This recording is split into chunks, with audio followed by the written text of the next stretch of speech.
I need everybody to go pull up on my Facebook page and watch my reels. I'm trying to monetize my Facebook page. They said I got to have 100,000 views on my reels. So please head over to Facebook, follow my page right here on the screen. Just watch my reels. It don't matter which one you watch. Just check them out. It's a new page. I'm just kind of building it up, but I need y'all to go watch the reels so that I'm able to monetize my Facebook page. I appreciate y'all. I want to give a big shout out to Destiny, Tasia, Mission Rob, Shamir Carr, Bold Boy Thump, Lou Bogan, Lanira Sharania, Montez MC, Hazel Eye 804, David Hebrew, TJ 305, Noah Lance, Boss Flow, Andrea Scott, Patrick Young, Linwood Miller, Laverius Gaston. Big shout out to y'all. CB, what's up, dog? Dog, what's up, dog? CB, what's up, dog?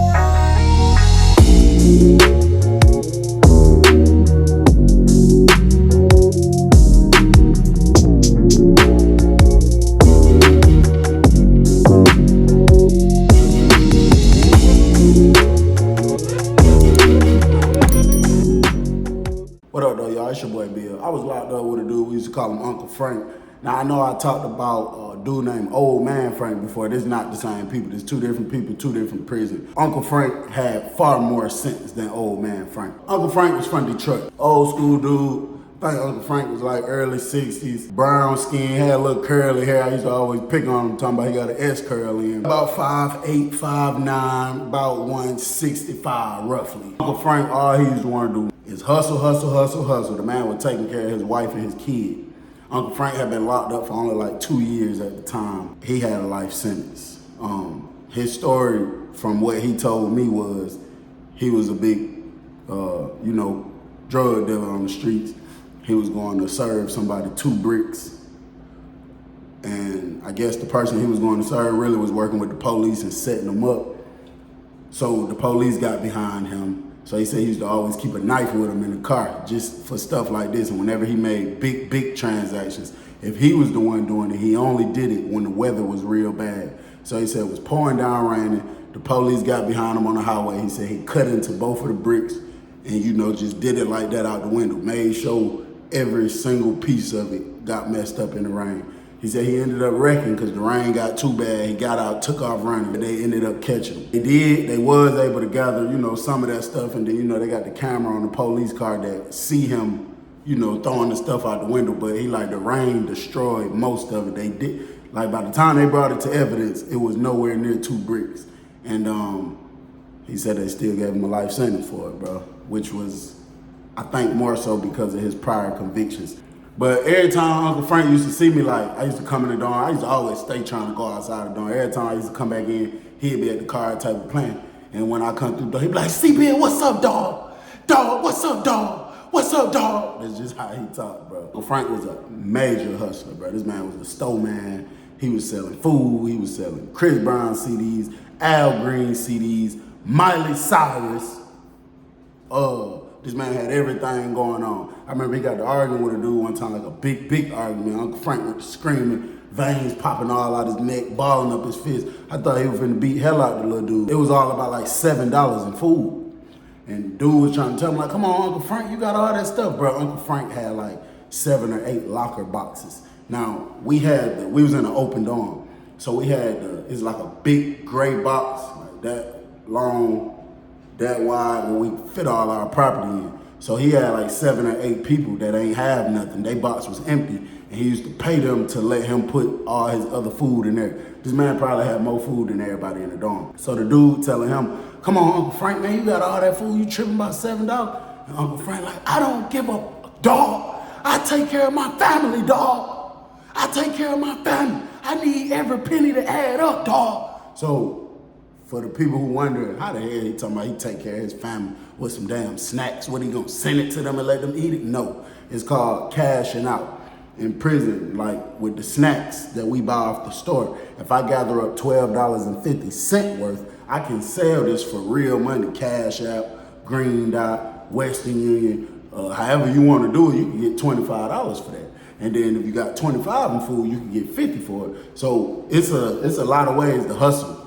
And people in prison can real life be handling their business and taking care of a whole family on the streets, bro. If you ain't seen the video where I talked about how I fell in love, just go watch that and see the stuff I was saying I was doing. Bro, you got people in prison. Some people I've seen with my own eyes, real life rich. It's just they just can't get out. They got caught up, you know, ain't nothing they can do about their case, but they real life millionaire. Or even hundreds of thousands, 20s, 30s of thousands for somebody in prison. All of that is good. So somebody helped the little dude out, end up paying Uncle Frank.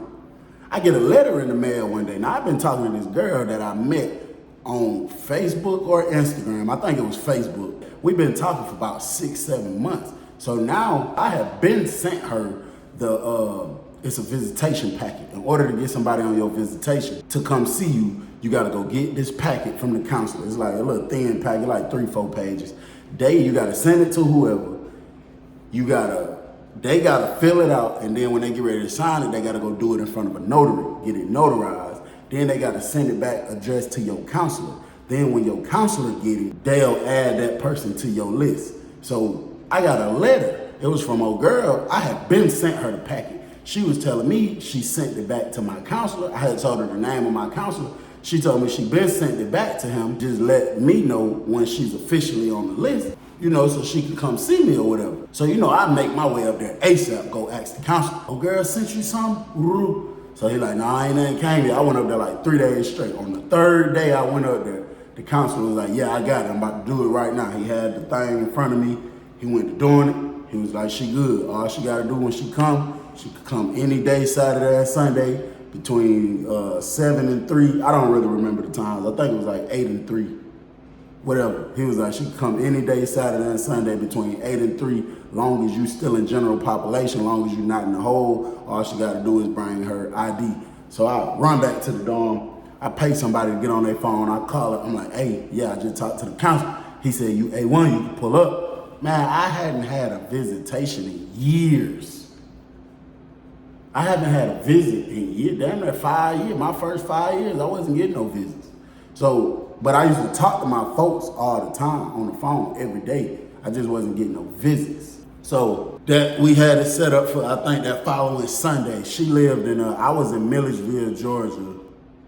This girl lived in, I believe it was called Anniston, Alabama. She lived somewhere like that. So she drove all the way down. She came that Sunday. So, man, I done went and paid the laundryman to do the extra cleaning on my clothes. I want them to be extra cocaine white. I want the creases all in the clothes. I went over there to the Muslims who be selling all that smell good, that good ass oil. I done went and got some of that. You know what I'm saying? Putting it in my clothes just so it'll all be smelling good. So that morning come, that Sunday morning come, I get up early, brushing my teeth, I'm getting right. Everybody else leaving out to breakfast. I don't even go to breakfast this morning. I see Uncle Frank over there getting right too, but he moving a little slower than usual. So when I get done, I'm coming back, I come walking past this way, and I was walking past him. He was putting his pants on, but he had on shorts, but he was putting his pants on. So I was like, what's up, dog? I tried to be funny and say it the way he said. He just looked up, he kind of cracked a little smirk and just went to looking back down.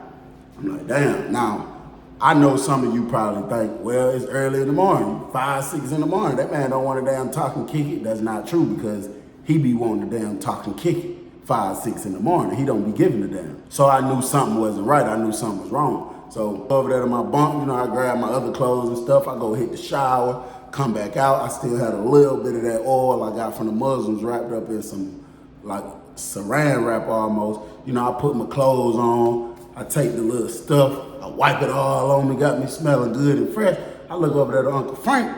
He's fully dressed, but he's sitting there with his head down like this. And he's holding the phone in his hand. Now listen, I don't know if everybody understood me when I said this is an open dorm. Uncle Frank does not have one of those beds where he can put up a tent to cover him. He got one of them beds open on the floor, meaning, you know, the whole window part, like the wall to the entrance of the door is all glass. So any officer that just looks through there can look straight through here and see this man sitting here with a phone in his hand. I don't know if he just didn't give a damn or he wasn't thinking about it. So I walk over there, I go stand in front of him. I'm like, Uncle Frank, you straight? So he looked up at me. He said, yeah, dog, I'm good, dog. Eyes red as hell. I know he was just crying. I'm like, hey, Uncle Frank, you know this is an open door now. You got the skateboard all out now. Come on now. So he was like, yeah. He kind of like cuffed it a little bit. Before I continue, that was that's a name, the flip phones, for a long time in Georgia, they was calling them hamburgers, and a touchscreen phone, they was calling it skateboard. He like, yeah, man, yeah. He like tucked it like this, you know what I'm saying? So I'm like, Uncle Frank, you got a visitation too? So he looked up at me again. He went to nodding his head. So I just kind of walked off a little bit. I'm like, shh, you know what I'm saying? Dude that slept in the bed directly next to me, he had a little hamburger, a little flip phone. But, so I asked him like, hey, you can let me call my folks, see where they at? So he let me do it. I call her. She like, yeah, I'm pulling up right now. I'm pulling in right now. I'm like, all right, bet, say less. So I'm just sitting there thinking, I get dude his phone back. I'm just sitting there thinking, now I know for a fact another 25, 30 minutes done went by. Now I know it takes a little minute to process, but bro, come on now, 30 minutes? I get up, I'm getting ready to go over there to the front, but I stopped by Uncle Frank's bed. I'm like, Uncle Frank, your folks ain't got here yet? He was like, dog, I know they probably been here, dog. These folks just taking their damn precious time. So I'm like, I'm about to go see. I go over here to the booth. It's all glass. It got a little speaker at the door with a button. The button allows you to talk to the lady in the booth in front of you. So I hit the button. The girl come on the intercom. She's like, what's up? I was like, hey, I'm trying to see what's up. We got visitation, and I'm trying to see what's up. Why you ain't called us out? She's like, oh, no, y'all ain't got visitation. I'm like, how the hell you know you ain't even asked me my name? So she up there grinning and stuff. Just sitting in the booth grinning. Like, some of them officers just be nasty to you, bro, just because they feel like they got that power, like, like, that is just terrible, bro.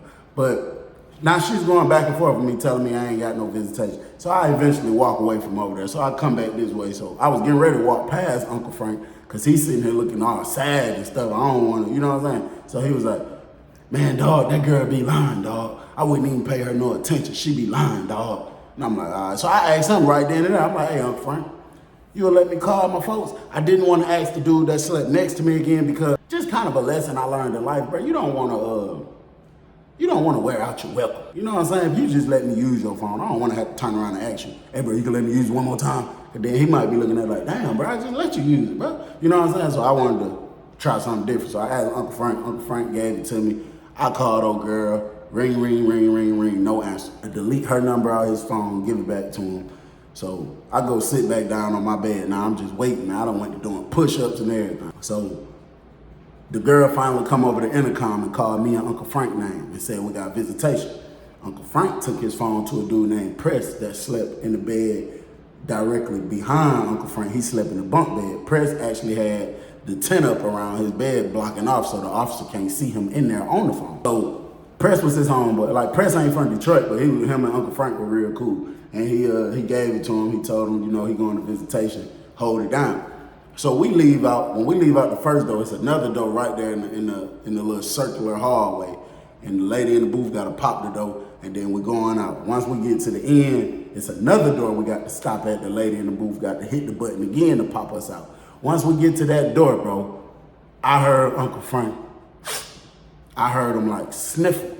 It was a crying, holding back a tear type of sniffle. So I looked over at him. He still had his head down. Once she popped the door, we walked out. Now we're on the sidewalk. Now I know a lot of times I told y'all at all them other prisons, it's a big circle. It's not like that at Riverbend. It's a long walk. You got 1, 2, 3 buildings on this side. It's a gate right in front of us. It's a long yard. It's not a circle like the other prisons. And then it's a gate, and then it's 1, 2, 3 buildings on that side. So you got to go all the way up this way. That's how you get to everything. So we walking. I'm like, Uncle Frank, what's up, bro? You straight? Yeah, dog. I'm straight, dog. I'm straight, dog. But he wouldn't look at me. So we walking up here. We get up here. They pat us down. They make us walk through a metal detector just to make sure, you know, we ain't got nothing up here. We ain't trying to come up here and do nothing to nobody. So once we get in the room, okay, so the visitation room is big. But depending on if they don't got a lot of visitors coming, they'll just section off one part of it and leave the other part, you know, in case they need to set up or do something else. So they had our people set up to the left. It was a big partition in between them. So from where we were standing at, we were in the same room, but we could see to the right. we gotta walk this way some more, then bust the left, then we in that room with them. So when we get in here, after we get done walking through the metal detector and after we get done getting patted down, we had to give the officer our ID badge.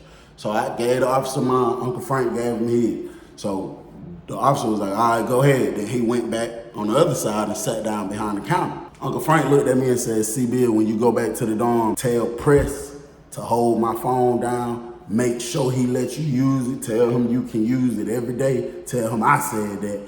And he know where to spot at. Tell him I want my phone put up every single night. I don't want it out. I don't want nobody, having my phone out all night because I needed to still be there when I get out the hole. So I'm thinking like, okay, Uncle Frank going through something. Maybe he done got some bad news or something. And now that he's all the way up here ready to face his people, he just don't want to face them no more. So he finna turn around and walk himself to the hole, or he about to make a scene so they'll take him to the hole or something. I'm like, Uncle Frank, what the hell you mean you about to go to the hole? What the hell you got going on, folks? He like, C-Bill, man, it's been a lot going on, brother. I ain't been speaking on. He said, but you know what? I'ma just let you know something, bro. He said, I've been taking care of my wife these 2 years I've been in here, bro. He said, man, I got a life sentence and I'm already really an old man. I've been in here 2 years, bro. I've been taking care of my wife. She living in a $300,000 house out there in Buckhead, Georgia. I've been taking care of my little 2-year-old daughter, bro. I've been making sure my nephew been straight. I've been looking out for everybody, bro. Even I was hustling. I hustle in here to look out for everybody out there, brother. He said, man, I just found out that like 3-4 months ago, I gave her like $60,000. He said, bro, that's damn near. I ain't gonna say that's all I had left from what I was doing on the streets, but I ain't had that much left after that. That's damn near all I had. So while we talking, the officer was like, hey man, y'all gonna go to y'all visitations or what? So I'm like, yeah, we about to go. So he turned back around doing whatever he doing. So he said, man, that's damn near everything I had left. And then I hustle in here to keep it going, make sure rent paid, bills paid. He said, but man, I found out about a week ago, dog. I just been holding it in, dog. But I found out that my 2-year-old baby, that really ain't my baby, dog. That's my nephew, baby. My nephew been creeping around with my wife. And since I've been locked up in here, man, dog, they said my nephew done moved in my house. My $300,000 house that I got for my wife and my daughter, he done moved in the house, and that ain't even my baby. He said, dog, so I'm about to go in here, dog. This is my wife coming to visit me. He said, dog, I'm about to beat her down, dog. I said, hold on, Uncle Frank. I said, hold on, Uncle Frank. Man, you probably got kids in here, bro. You feel me? You probably got elderly people in here. You can't go in this visitation room trying to fight nobody, Uncle Frank. I said, bro, you'll get in some real trouble by that. Them folks will put all kind of aggravated assaults on your ass if you do that. He said, CB, I got a life sentence, dog. I got a life sentence. I gave this girl $60,000 to pay the lawyer trying to help me get off this case, dog. She ain't gave the lawyer a damn penny. He said, I called the lawyer a couple days ago, dog. They act like they didn't know who the hell I was. The girl ain't gave the lawyer nothing. But I know she finna try to tell me some type of lie and try to make up something or whatever. But my brother done already told me she been out flossing, done bought a new BMW, this, and that. He said, dog, I'm telling you, C-Bill, just do what I'm asking you to do about Press. Tell Press what I'm asking you to tell him. When I go in this visitation room and I see my wife, dog, he said, dog, I'm finna beat her down, dog. He said, I swear to God, dog, I'm finna beat her down, dog. I said, listen, folks. And that man walked past me. I grabbed him by the arm. He snatched his arm off. And he walked into the visitation room. Watch part 2 to see what happened next.